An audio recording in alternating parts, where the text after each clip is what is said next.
orang masih bingung, bukannya Tuhan nggak pernah mencobai siapapun ya, atau terus kenapa kita diajarin buat berdoa jangan bawa kami dalam pencobaan, bukannya iblis membawa kita dalam pencobaan. Nah ya teman-teman, iblis pakai Tuhan untuk mencobai kita, tapi semuanya itu tentunya masih dalam kontrol, masih dalam kedaulatan Allah. Nah terus untuk lebih jelasnya apa sih makna dari permohonan ini, ada beberapa poin yang bisa kita ambil. Poin yang pertama itu, permohonan ini mengingatkan kita tentang bahaya-bahaya. Nah dari permohonan ini Tuhan mau remind kita supaya kita nggak jatuh dalam dosa karena tipu daya iblis atau hawa nafsu kita ataupun godaan dunia yang kadang kalau kita jatuh ke dalamnya, justru secara nggak sadar kita juga turut ambil bagian dalam kejahatan ada dunia ini. Contoh kecilnya aja misalnya kayak penggunaan sosial media, entah itu Twitter, TikTok, atau yang paling sering digunakan mungkin Instagram. Justru itu malah jadi panggung buat kita pamer ini, pamer itu, yang ujungnya justru malah menandakan kesombongan diri. Nah, oleh karena itu, sebelum kita jatuh, Tuhan udah nge-warning kita nih lewat permohonan yang ini. Nah, terus yang kedua, makna yang kedua adalah untuk menundukkan diri di bawah kuasa Allah. Yakobus 4 ayat 7 mengatakan, karena itu tunduklah kepada Allah dan lawanlah iblis, maka ia akan lari daripadamu. Dari sini kita tahu berarti salah satu syarat untuk kita mengalahkan tipu daya iblis adalah dengan merendahkan diri datang kepada Allah. Sebab ketika kita ngerasa kuat, justru disitulah titik kelemahan kita. Nah, kalau mungkin beberapa kita tahu istilah senjanya itu kayak semesta akan meninggikan orang yang merendahkan hatinya. Nah, terus makna yang ketiga itu apa sih? Makna yang ketiga itu memohon kepada Allah yang kita perlukan dalam menghadapi pencobaan. Kalau kita boleh milih, pasti di antara kita nggak mungkin nggak sih ada yang mau masuk dalam pencobaan. Nah, makanya itu kita berdoa supaya kita nggak masuk dalam pencobaan. Nah, tapi gimana kalau justru kita dipaksa masuk dalam pencobaan itu? Apa itu tandanya Tuhan gak mau dengar permohonan kita? Nah, enggak teman-teman, gak kayak gitu. Kita harus ingat Allah kita itu adalah Allah yang setia. Sekalipun kita berada dalam pencobaan, Allah tetap menyertai kita. Sebab di 1 Korintus 10 ayat 13 itu dibilang kalau pencobaan yang kita alamin itu, pencobaan yang kita alamin sehari-hari itu adalah pencobaan yang biasa yang tidak melampaui kekuatan kita. Nah, berarti kayak lazimnya itu setiap orang yang masih berada di atas tanah pasti merasa pasti hidupnya tuh pernah ada tantangan, pernah ada cobaan. Beda cerita kalau kita udah ada di bawah tanah. Nah, kadang kalau kita ambil contoh misalnya kayak dari dunia jurnalistik nih, terkadang justru bad news is the good news. Kadang kasus korupsi, bencana alam, atau yang menurut kita itu buruk atau negatif, justru bagi wartawan, bagi reporter, justru itu jadi sumber materi dia buat menuhin biar bisa dapat penghasilan. Nah, dari situ kita bisa belajar gimana kita nyikapin pencobaan-pencobaan yang datang ke kita. Kita jangan larut dan tenggelam dalam pencobaan itu. Jadilah pejuang bukan pecundang. Nah, gimana caranya supaya kita bisa melampauinya? Kita nggak bisa kalau kita hanya ngandalin diri kita sendiri. Kita itu terbatas, teman-teman. Nah, oleh karena itu kita harus tetap berdoa supaya kita bisa dikuatkan agar buat melewati pencobaan yang ada di depan mata kita. Nah, contohnya mungkin di sini, di antara teman-teman di sini ada gak yang pernah ikut tes SIM? Tapi yang benar-benar tes ya, bukan yang nembak. Ada gak? Ada? Nah, mungkin kalau yang pernah nyoba ikut tes SIM itu, ini kan salah satu contoh ujian ya, bisa dibilang ujian.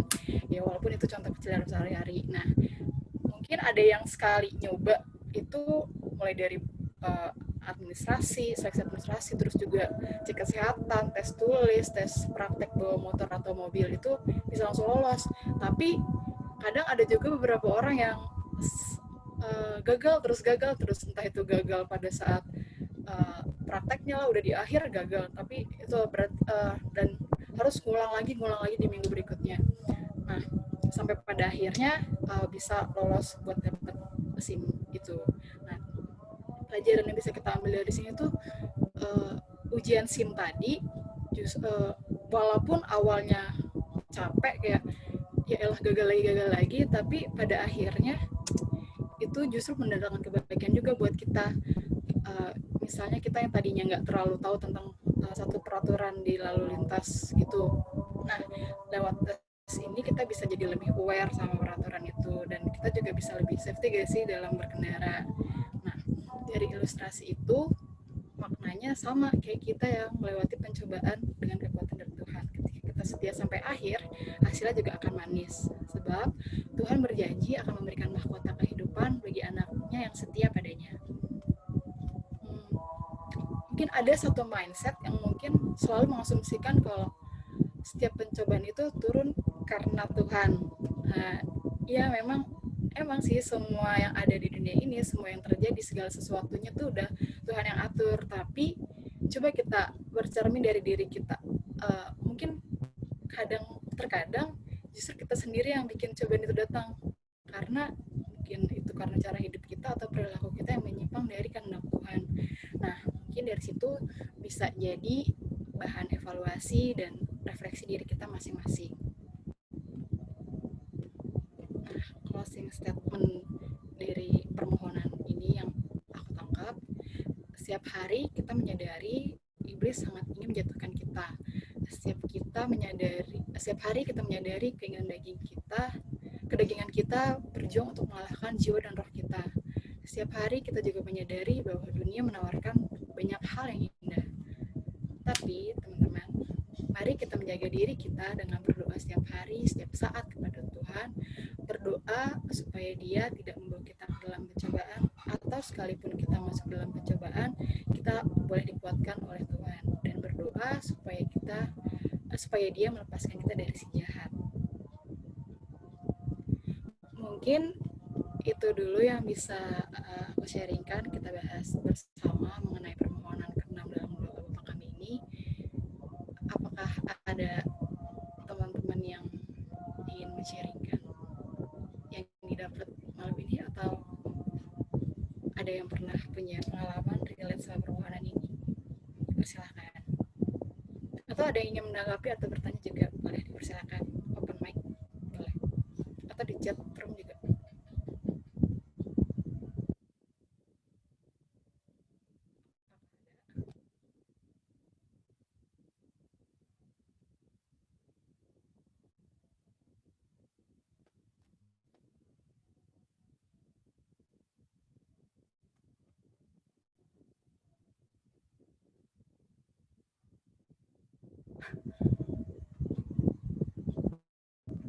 Apa ada yang mau bertanya, men-sharingkan sesuatu?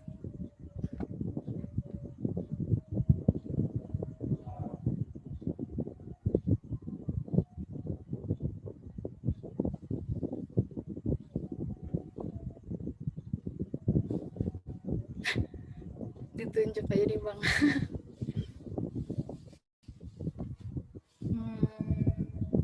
Aku nggak terlalu kenal banyak orang di sini. Mungkin yang tadi joinnya cepet kali ya, Rodeo. Boleh di-sharingkan. Adakah yang bisa di-sharingkan? Gimana Rodeo?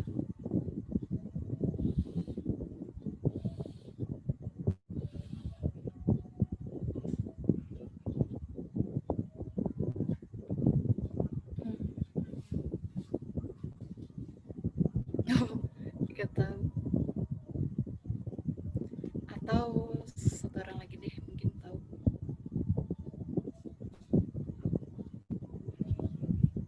Kalau Stephen gimana?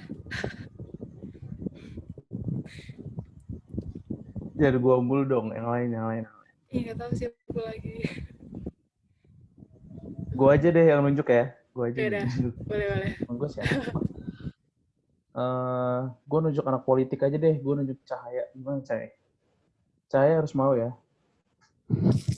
Aduh, saya gimana ya Kak? Aduh, nggak ada sih. Terus sharing kan? Gini Ada deh, nih coba sharing. Cahaya. Ya, coba Iya. sharing kalau dalam beberapa bulan ini gitu atau dalam beberapa minggu ini kira-kira pencobaan terbesar apa yang lagi lu alami dalam hal apa? Godaan terbesar apa yang lu rasa itu sulit ditolak gitu menurut lu? Apa ya Kak Apa minggu aja ini? misalnya Netflix kayak atau GoFood gitu, promo, Grab apa segala macam kan banyak. Mungkin nonton drakor kali ya Kak. Susah diapakan. Apa susah di apa? Susah dilupakan. Susah. Gimana ya? Enggak sih, yang biasanya kan untuk mengurangi waktu biar mengerjakan tugas jadi kayak terbagi gitu sama itu gitu. Gitu sih Kak. Iya. Kalau iya. Nonton drakor lebih seru ya daripada ikut berdoa PJ. Aduh, bukan kayak gitu Kak. Rabu kemarin ketiduran, Lu serius. parah banget ya. Ketiduran. Iya, Iya, enggak apa-apa. ketiduran jadi lupa gitu Kak. Terus lu biasanya nonton, wah ini kalau drakor pasti langsung on cam nih. Iya silakan dilanjutin aja nih. Sama Katri ya saya, sama Katri kalau Iya. mau konsultasi drakor sama dia aja. Aduh cuy, Iya, bukan terima kasih gitu. kembali Kak. Aduh Cai, abis ini kita teleponan ya Cai. Gila, enggak lah. Siap Cai Kak. itu pipa gue. Iya Kak. Menarik sih, gue mau sharing. Aku lah ya, nggak usah pakai gue. Tentang pencobaan-pencobaan ini. Maksudnya kayak teringat tadi nanya tentang pencobaan kayak kalau aku lihat aku sendiri justru kadang suka mencobai diri sendiri ya jatuhnya. Iya nggak sih? Kalian pernah nggak sih kayak gitu? Maksudnya kayak ngapain ya? Belanja kali ya, belanja online kali ya mungkin, can relate beberapa orang. Atau apalah gitu, mungkin terserah. Nengong-nengong atau apa yang kayak gitu ya akhirnya terbeli dengan tidak berhikmat gitu ya, bukan sesuatu yang dibutuhkan tapi something ya gimana ya, beli aja kayak gitu. Atau mungkin sesederhana dalam kuliah kali gitu. Apa ya? Gimana ya bilangnya? Mencobai diri sendiri kayak gitu. Maksudnya mencobainya nggak tahu sih ini konteksnya sama atau enggak. Ngerjainnya sengaja. Aku basically sebenarnya nggak deadlineer juga, cuman kayak sengaja aja ngerjainnya dekat-dekat deadline supaya terpacu, supaya ini gitu-gitu. Padahal enggak kayak gitu. Maksudnya ya dengan akal sehatku, aku tahu itu nggak berhikmat gitu loh, dan aku bukan tipe yang seperti itu. Jadi ingin menginiin diri sendiri aja, menguji kayak gitu. Padahal ya pada akhirnya yang aku lakukan dengan bijak kayak gitu. Padahal harusnya yang ku dapatkan beberapa minggu lalu ya segala sesuatu yang kita lakukan, even makan pun ya untuk kemuliaan Tuhan kan kayak gitu. Termasuk juga dalam mengerjakan tugas kuliah gitu. Dan nonton drakor kayak gitu, mungkin kita ya nonton drakor sih nggak salah, cuma maksudnya penggunaan waktu, terus motivasi dan lain sebagainya bisa kita evaluasi diri kita lagi gitu. Terus yang aku nikmatin dari yang sharing tadi tentang yang keenam ini, bagian yang keenam ini, kata-kata itu mungkin bukan nunjukin kalau Tuhan yang kasih pencobaan, karena Tuhan kan nggak kasih pencobaan. Tapi gimana kita bergantung sama Tuhan, itu tadi yang beberapa kali diulang di 3 poin itu kan. Gimana ya kita bergantung gitu loh, maksudnya kita ini, kalau aku dulu tuh diibaratkan orang berdosa tuh kayak di lumpur hisap, kita nggak bisa menyelamatkan diri kita sendiri, narik-narik rambut kita sendiri. Kita butuh orang lain gitu. Kita butuh Tuhan dalam setiap aspek kehidupan lah, supaya nggak masuk dan menikmati pencobaan yang ada. Gitu aja. Terima kasih Kak atas sharingnya. Thank you. Menarik nih, kalau Jeremy kayaknya pencobaannya lebih seru, Jer. Boleh lah sharingin gimana kau mengandalkan Tuhan dan dicobai oleh banyak hal. Biasanya anak-anak tahun terakhir nih. Alah, Jer. Gimana Bang Jer? Gak ada yang nunggu aja. Nyuruh aja lu, Jer. Ayo yang lain kayak mungkin ada yang lebih relate gitu tentang pencobaan. Lu lah, Step. Mendominasi.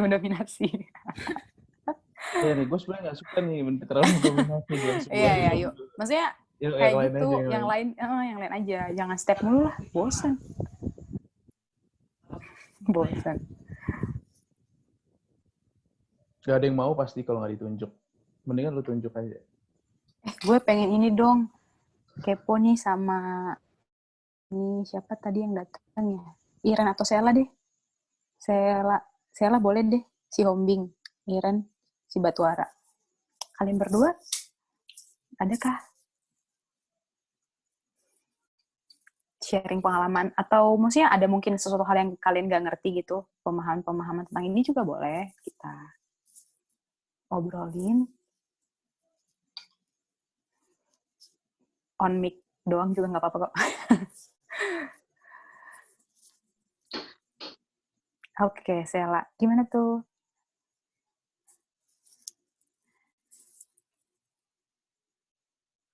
Maaf Kak, aku sebelumnya bukan UI, tapi Oh, karena Kak Apri satu gereja, jadi gabung. Oh, it's okay banget. Gak apa-apa, Sela. Sela, ini Iya, angkatan berapa? Kuliah juga? iya Kak, aku kuliah. Oke. Nah, Aku Sela ada... angkatan 2019 di STT-HKBP Kak. Oh, oke, 2019. Oke. Kalau kamu, Sela, ada pandangan atau sesuatu kah tentang bagian dari doa Bapa Kami ini? Sama sih Kak, kayak yang Kak Apri bilang tadi, kalau pencobaan itu sebenarnya nggak ada yang datang dari Tuhan. Contoh, misalkan kayak Ayub. Ayub itu, banyak orang bilang kalau Ayub itu karena dia berbuat salah, makanya dia dicobai sama Tuhan. Tapi sebenarnya enggak. Jadi pada masa itu iblis datang kan ke Tuhan. Dia bilang kalau dia mau mencobai Ayub karena dia lihat Ayub itu yang paling saleh di masa itu pada Tuhan. Terus memang di situ Tuhan langsung mengizinkan karena Tuhan tahu kalau Ayub ini orangnya setia. Nah, setelah itu barulah si iblis ini ngambil semua harta bendanya. Tapi di situ teman-temannya si Ayub ini bingung, kok bisa dicobai. Sampai mereka ngedata kan, Kak. Mereka ngedata dosa-dosanya si Ayub ini. Tapi ternyata nggak ada sama sekali. Nah, kemudian di situ Ayub marah. Sama kayak kita, Kak, konteksnya. Ayub marah, dia kecewa. Kenapa Tuhan cobain aku, padahal aku orangnya saleh, kayak gitu. Kan kita sering mikir, Kak, apa yang kita dapat itu yang kita tuai. Nah, Ayub juga bilang kayak gitu waktu itu. Makanya dia protes sama Tuhan. Terus akhirnya Tuhan ngajak dia berkeliling untuk melihat semua ciptaannya. Ternyata Tuhan itu adil pada porsinya masing-masing. Itu sih Kak yang aku lihat dari si Ayub ini. Dan kemudian setelah si Ayub ini percaya sama Tuhan, Tuhan balikin lagi harta dia 2 kali lipat. Itu sih Kak yang amazed banget menurut aku dari kisah Ayub. Terima kasih Kak, maaf sebelumnya aku kayak gimana gitu. Nggak apa-apa, Bisa, santai. bisa. Thank you ya, Sela, udah mau sharing. Ya, maaf ya Ya, Kak, teman-teman itu aku juga ajak beberapa teman aku tadi buat join. Oke, nggak apa-apa, nggak ada yang perlu dimaafkan. Maksudnya kayak kita mau perdodaan ini kok nggak ada batasan sih sebenarnya. Boleh ajak siapa aja. Oke, aku serahkan lagi pada Apri. Terima kasih buat teman-teman yang udah sharing juga tadi beberapa. Semoga apa yang kita bahas malam ini bisa bermakna dalam kehidupan teman-teman. Nah, saat ini kita mau masuk ke persekutuan doa kita mau berdoa. Ada 2 pokok doa yang bakal kita doakan.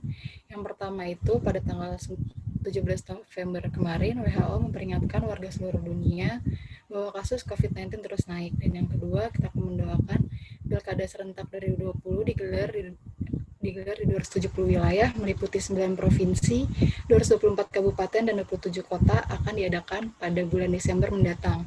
Sejumlah epidemiolog juga telah mengingatkan bahwa pelaksanaan Pilkada serentak 2020 berpotensi menciptakan lonjakan kasus COVID-19 di Indonesia. Nah, sekarang mari kita berdoa. Ya Allah, terima kasih untuk firman-Mu yang senantiasa mengingatkan kami akan pencobaan-pencobaan yang ditawarkan oleh tipu daya iblis, hawa nafsu diri, dan tawaran-tawaran duniawi yang mencobai kami. Kami yakin Bapa di setiap musim hidup kami, baik dalam permasalahan maupun pergumulan hidup kami, Engkau tetap menopang. Ajarlah kami untuk terus bergantung padamu dan mengandalkan-Mu. Ya Bapa, saat ini kami mau mendoakan pokok doa kami. Pokok doa yang pertama, WHO memperingatkan warga seluruh dunia bahwa kasus COVID-19 terus naik. Mari doakan setiap masyarakat agar terus mematuhi setiap protokol kesehatan yang telah ditetapkan sehingga peningkatan kasus COVID-19 dapat ditekan. Doakan pula proses pengadaan vaksin COVID-19 agar segera ditemukan dan lolos uji. Mari kita berdoa dalam hati masing-masing.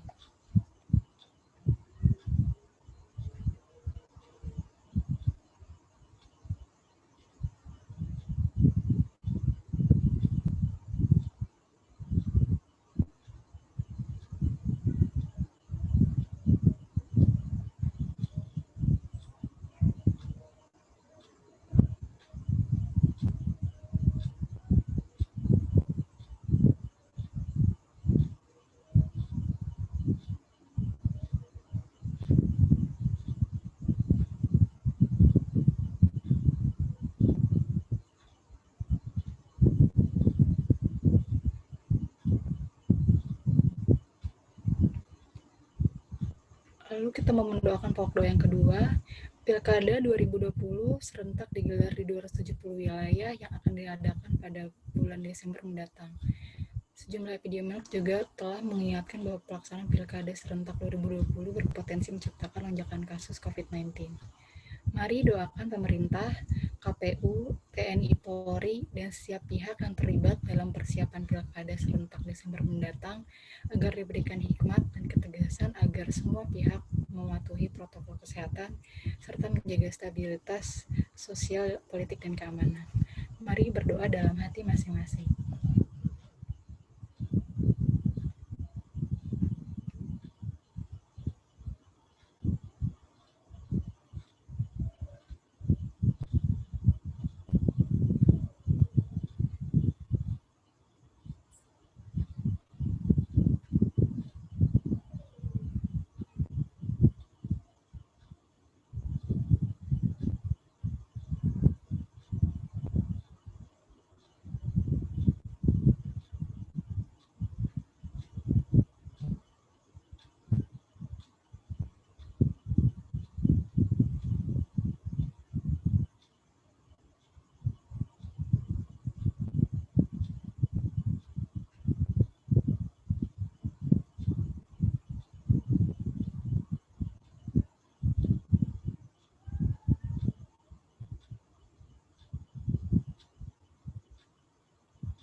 Jika ada di antara teman-teman yang mendoakan pokok doa lain secara terpimpin dan bersuara, aku persilakan.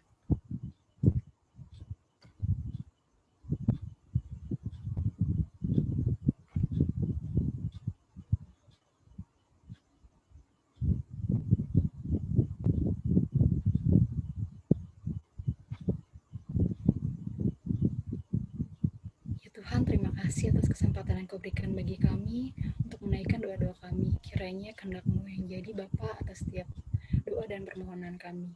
Ya Bapa, tuntun kami dalam keseharian kami. Kami sadar kami sangat terbatas, tapi kami yakin bersama-Mu kami mampu menjalani setiap pergumulan yang ada. Sebentar kami akan melakukan aktivitas kami masing-masing ya Tuhan. Kiranya Engkau yang senantiasa memelihara persekutuan kami ya Tuhan, agar kami boleh bersama-sama bertumbuh dan saling menopang satu sama lain ya Bapa. Terima kasih ya Bapa. Ampunkan kami akan kesalahan kami, baik yang kami sengaja maupun tidak sengaja, baik dalam perkataan kami, perbuatan kami ya Bapa, agar kami boleh semakin layak di hadapan-Mu. Dan setiap doa kami Tuhan, hanya dalam nama anak-Mu Tuhan Yesus Kristus, Juru Selamat kami yang hidup. Amin.